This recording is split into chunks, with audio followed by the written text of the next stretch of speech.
राधे राधे महाराज जी, यदि किसी व्यक्ति को अपनी कमजोरियां मालूम हो लेकिन वो उन्हें छोड़ नहीं पा रहा हो और कई बार परिस्थितियां ऐसी बन गई हो कि वो सही मार्ग पर टिक ही ना पा रहा हो, तो क्या करें महाराज जी? भगवान से प्रार्थना करो और नाम जप करो। आगे चलकर ऐसी बुरी स्थिति दे दी जाएगी कि होश ठिकाने हो जाएंगे आपके।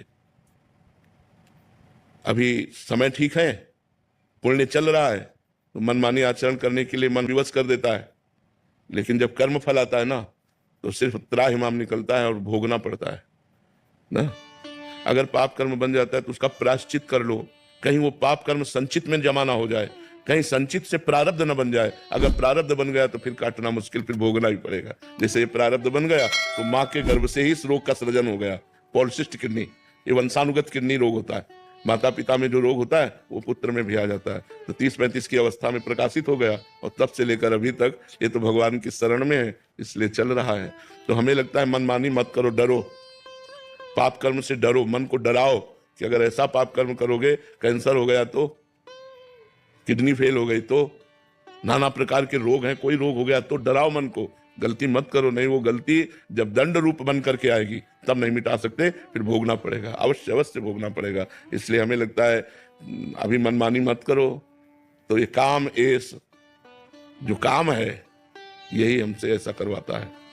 काम एश, क्रोध एश, रजोगुण समुद्भवा, ये रजोगुण से उत्पन्न हुआ काम क्रोध आदि ही हमसे ऐसे पाप कर्म कराते। हमको बचना चाहिए इन कर्मों से। ये बहुत भयानक कर्म जब अपना दंड देते हैं ना तो भयानक फल देते हैं।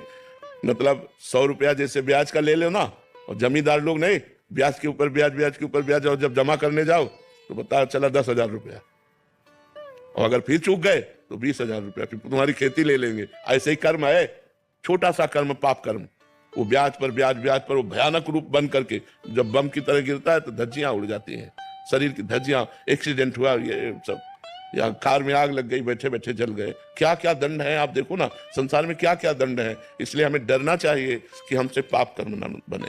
भगवान का भजन करो, अपने मन को रोको, डराओ अपने मन को कि कोई पाप कर्म ना बने। महाराज जी, अगर जाने अनजाने में हो गया हो तो प्रायश्चित कर लेना चाहिए उसका। जैसे भगवान का नाम जप है, श्रीमद् भागवत महापुराण का सप्ताहपारायण है, किसी तीर्थ में जाकर कोई मंत्रानुष्ठान है, और उस पाप के नष्ट करने के लिए मन में चिंतन करे, संकल्प करे कि वो जो हमसे पाप हो गया वो नष्ट हो जाएगा।